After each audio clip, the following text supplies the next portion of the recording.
This is day 5 of Flappy Bird, and before we begin day 5, let's review day 4. So in day 4, we have this functionality. Flappy Bird can keep track of his score, so each time you fly through a pipe, you will see 1 point added to your score. And for now, it appears over here on the right-hand side in a little terminal window. Well, we want to change that today so that it displays the score in a graphics context right down here. So instead of a text output of score, we're going to change it so it displays the score on your screen as a graphics object. All right, so to do this, here's the process. To draw anything in Greenfoot, you have to draw on an actual actor or an existing image somewhere in the world. So we could draw on Flappy Bird, on a pipe, on the game over object. We could draw directly on the background, but I think it's best in this case to create a new actor and draw on it. So let's create a new actor, call this actor score, and no image, just say OK. And now let's go ahead and add the score actor to our world. So open up Flappy World. And here's the code that currently creates a Flappy Bird object and then adds the Flappy Bird to the world. We're going to do the same thing but with a score object. So create a score object and then add it to our world. Check. So to create a score object, score equals new score, and then add it to the screen or to the world using add object. So we're going to add score to, for now, let's just add it at 100 for X and 100 for Y, and later we'll change that. But for now, let's just throw it on the screen somewhere. Let's go ahead and compile this, and now you see a little Greenfoot symbol. It's displaying this because the actor currently has no image. And so what we need to do is update this to display really a score. For now, before we do the score, let's initialize the image to just a blank image to at least clear out the default Greenfoot sitting there. So let's go ahead and open up the score actor. Give me a second to resize my window. All right, this is our score actor, and we do not need the act function, so let's go ahead and delete it. But what we do need is we need to define the constructor so that when we create a score actor, by default it clears out the image. So to create a constructor, public for now, score, empty parentheses, and then opening and closing braces. So a constructor is a specialized method that's used in the creation of an object. And it always has the same name as the class, always public for us for now, and then you can choose if there are parameters or not. But for us, there's not, because look where we called it. We called it right here, new score. So this function here will be called and then run this code. And when we create a score, we want to make a brand new image. So in Greenfoot, here are images. Let me go to the API real quick. So over here on the left-hand side, these are all the different classes you have access to in Greenfoot, and one of them is a Greenfoot image. So clicking on this takes you here to the Greenfoot image API. So to create a Greenfoot image, these are all the ways you can do it. The one we're going to use is this constructor. You say Greenfoot image, then you pass in an integer that represents the width, pass in a second integer to represent the height. So that's what we're going to use. Okay, back to our score code. So let's go ahead and create a new Greenfoot image object. I'm going to call it new image, and then equals new Greenfoot image. And let's say it's 100 pixels wide by 50 pixels tall. Later we could change this, but for now we need some size, so this should be enough of a size to throw up a score. And then we're going to go ahead and set the image of this actor to what we just created. So it's a two-step process. Make a brand new image and then update or set this current actor's image to what we just created. Now when we compile, you won't see this little Greenfoot image anymore. You'll see a blank image. And you can verify this by checking out the mouse. The mouse is a regular cursor. When I go over Happy or Flappy Bird, it changes to a hand icon because I can grab Flappy Bird. Well, watch my mouse change to a hand icon because this up here is the actual score actor. It's just you can't see it because it's a blank image, but it's still there. So there's that. Okay, next up. Now that we've made our actor have a blank image, let's go ahead and add a set score function that will update the score to be displayed all over the blank image. So let's create a set score function. So we're in the score class, and now let's set this up. So public void set score, and our function is going to accept a parameter of the score to display. Cool. And to update the score or set it, we need to basically pull out the image out of the actor, draw on top of it, and put the image back. So that's what we're going to do. So let's go ahead and do that first.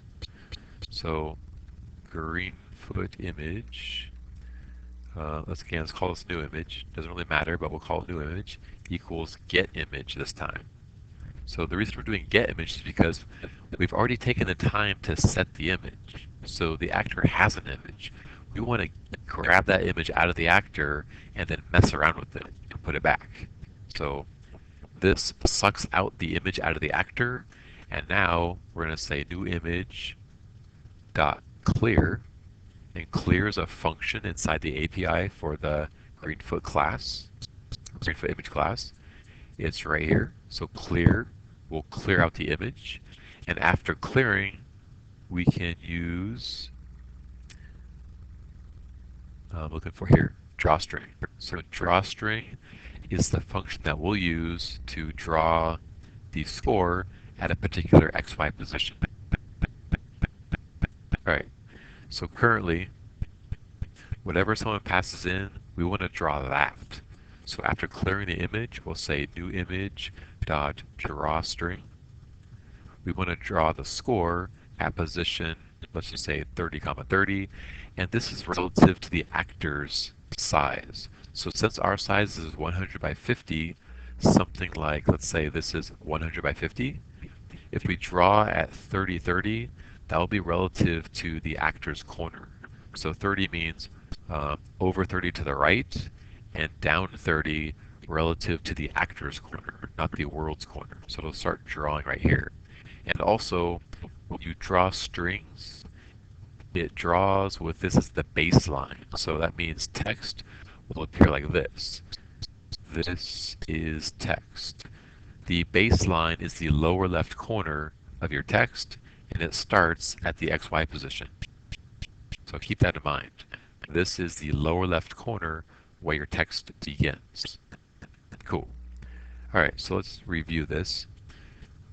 When our score is created, we have a blank image. Cool.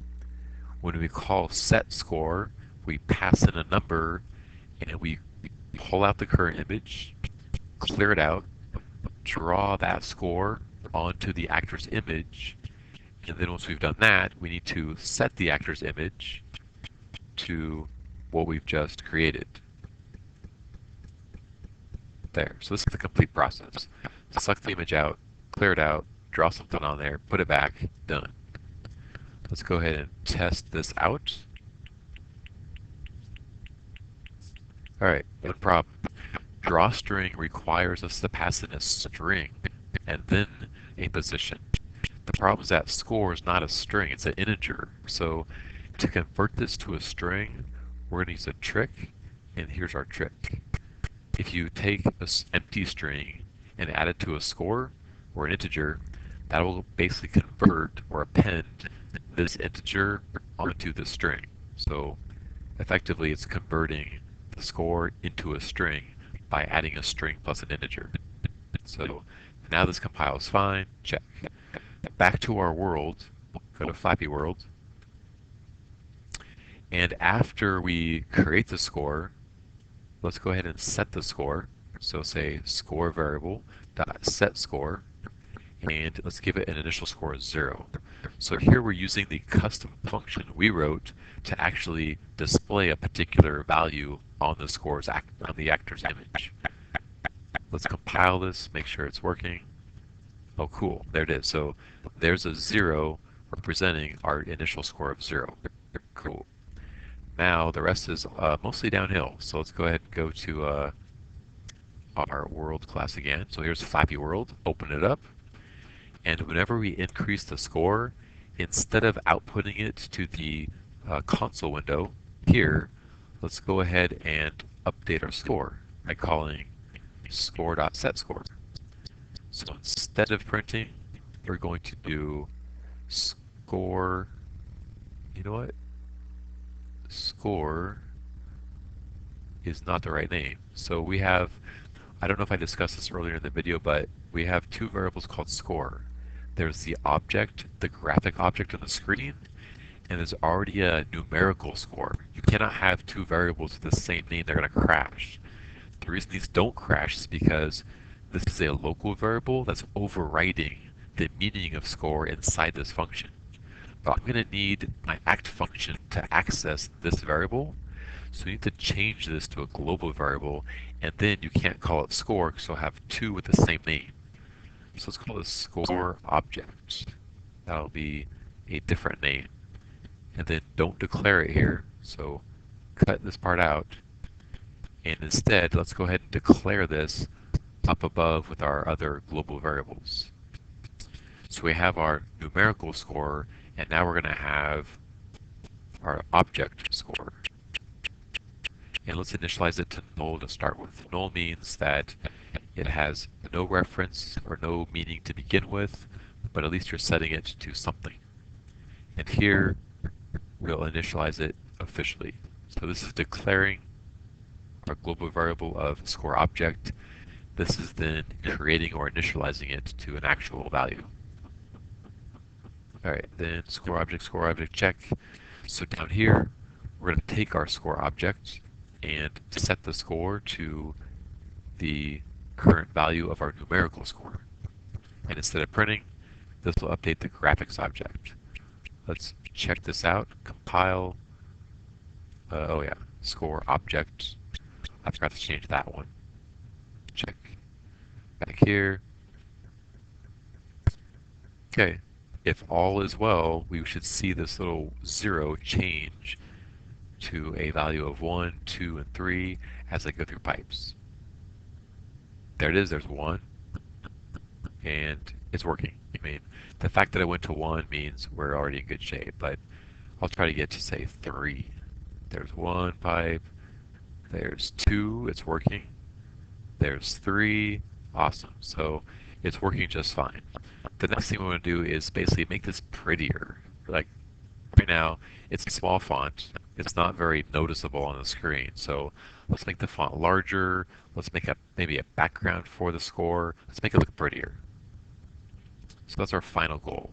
Our final goal is really just to make it look fancier. So to do that, here's what we're going to do. Go to your score actor, and instead of just a blank image, when we create it, let's go ahead and add a background. So to add a background, let's go back to the API and see how to do that. Here is the Greenfoot image API, and let's look for a function that can fill or paint the background. There's clear, let's see, fill, perfect.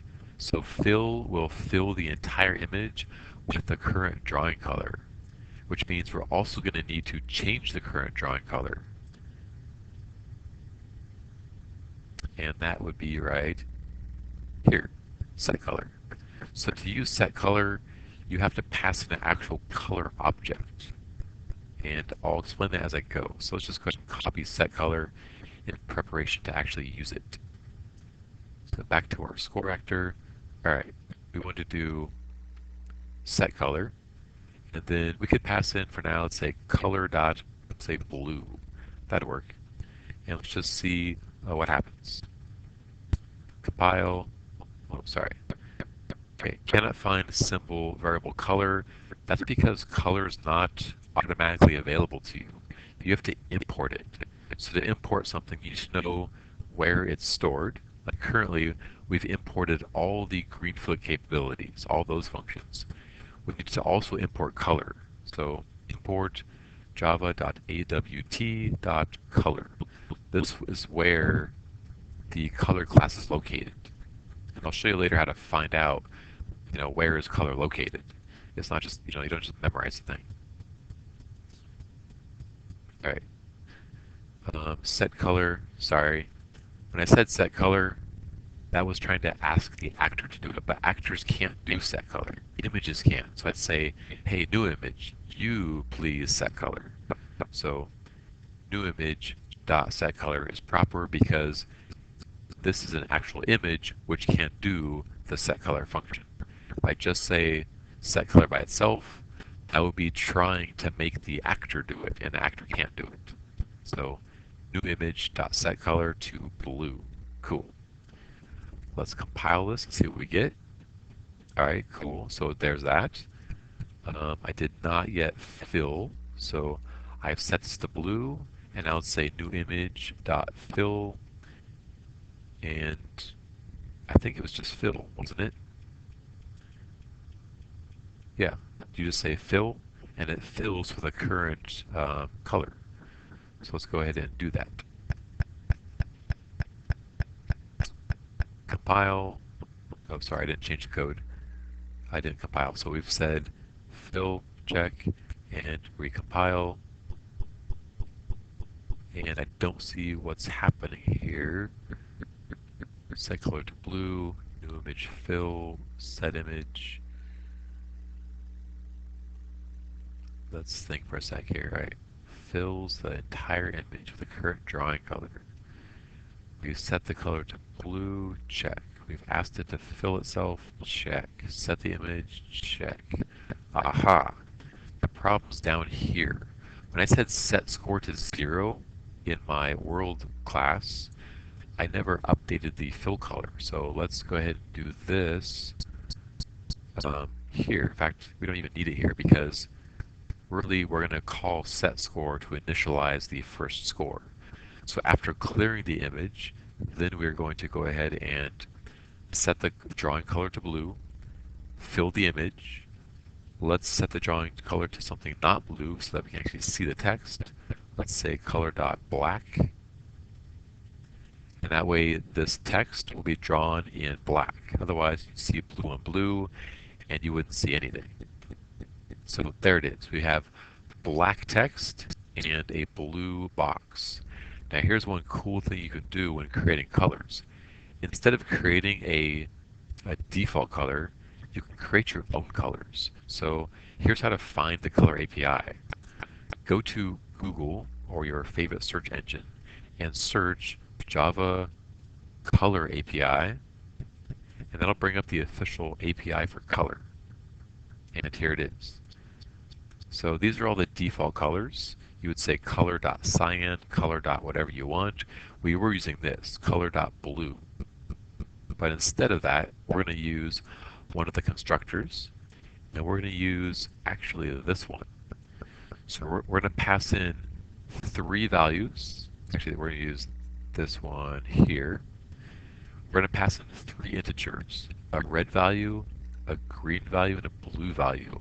And each of those colors ranges between 0 and 255. 0 is black. 255 is full red or full green or full whatever. And the 4th parameter is transparency, also between 0 and 255. So what I would like to do is get basically a transparent gray color. So instead of blue, I'm going to make a color object. So right up here, let's say color C equals new color. And we're going to pass in 3 values. 127, 127, 127. This is gray because halfway between 0 and 255 for each RGB. And also halfway transparent is 127. And then we're going to set the color to this color C we just made. That's going to be way more awesome. So check this out. Compiling this guy, we have a transparent, look at this, it's a transparent gray rectangle. That is cool. So I like that a lot. Next step is to make our font bigger and prettier. So to do that, let's look in the Greenfoot API for the images. So we're in the right class, Greenfoot image. How do we change our font size? Let's see. Looking. Okay, there's get font. That's cool. We don't want to get the font, we want to set the font. So here, set font will allow us to set whatever font we want. And to use it, you have to pass in a font object, an official Java font object. So here's what I was saying before. To find out where a class is stored and what to import, search the class type on Google. So in this case, let's go ahead and search for Java Font API. This will bring up the official documentation for how to use a font object. And by default, you can't just go start using font objects. Here's why. If I go and say font, say f equals new font, whatever, here's the problem.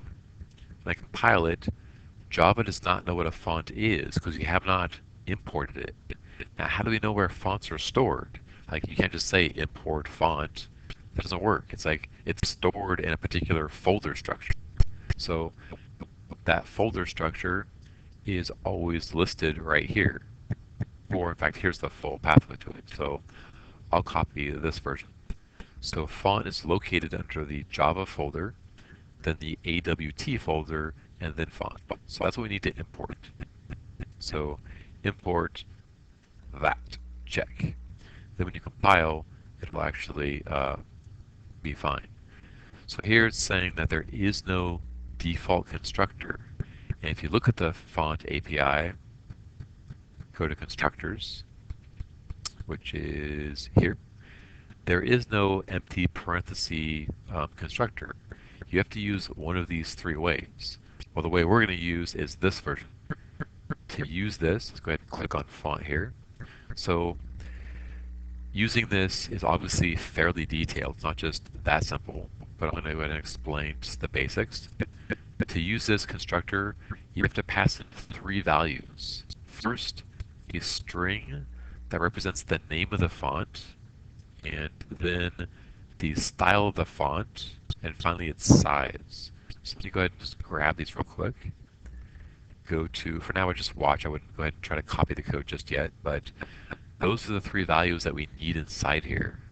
So for the string name, we could say Arial, and we could say many things. So let's find out what we can actually use. So if you go to your start menu, programs, at least on a PC, accessories, and then system, bring up the character map.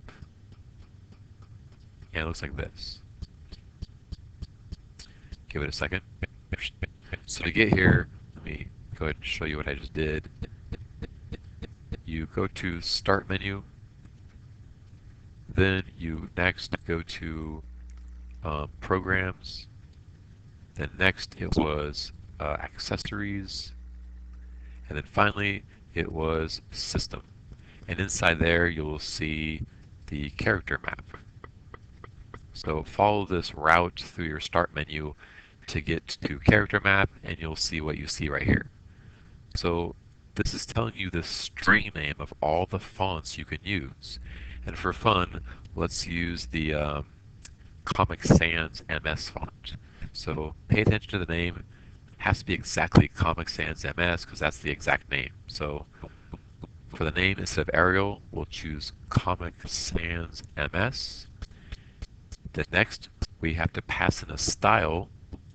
Let's go back to the API for referring to what that means. Alright, so for style, we could say italic, bold, or plain. And to say these things, you have to officially use these. These are basically global variables for the class right here. These guys here. And to use them, since they're static, you say the class name font dot, whatever one you want. Let's just go with plain for the moment. So to use this, we're going to say font dot plain. So font dot plain, cool. The next value is the size of the font. Back to the API. Let me find my constructor. We were here. Okay, for the size, this one is easy. It's just pass in the size, 12 point, 14 point, 54 point, whatever you want. So for our size, let's just say it's a 32 point font. Check. Now don't be overwhelmed with this font information because honestly, this is a lot of information. And for a beginning programmer in Java, this is way too much, to be honest. So it took me a while personally to understand all this information. But once you get the hang of it after, a few months, a year, you'll be much more comfortable with using kind of cryptic code like this. But for now, just go ahead and modify what I have to suit your needs. Like for example, here you could stick italic or bold. There's that. So let's go ahead and see if this actually works. So we've created a font, and now we can actually set the font. So say new image.set font to the font we just created, and let's see if it works. Compile. There it is. So there's our Comic Sans font, and now we can focus on getting the X and Y positions properly done. So let's just run this, make sure it's working. Maybe I'll leave the positions up to you, really, because to move the object, okay, there's one. Hey, check out the order. Look, the paint order's off. So our score is currently drawn behind everything. Let's go ahead and change that so the score is always on top. So to do that, go to our world and back to the top where we set the paint order. And remember, the first thing you list is the topmost object. So I'm going to keep game over first. Now, do you want Flappy Bird to be on top of the score or what? I'm going to say yes. I'm going to put score here.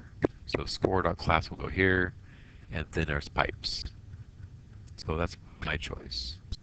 I'm re-choosing. I'm going to say that the score goes above Flappy Bird. Alright, I'm more happy with that. So there's the order that I'm choosing. You can choose a different order if you'd like.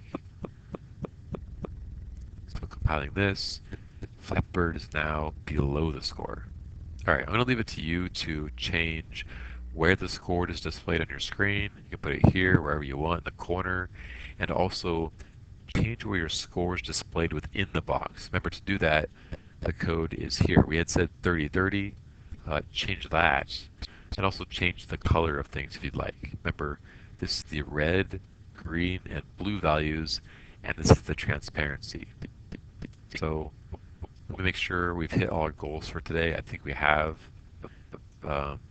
We have a graphic score being displayed. It looks fancier, so I'll leave it up to you to modify the properties to your liking. All right, that's it for today. Have a great day.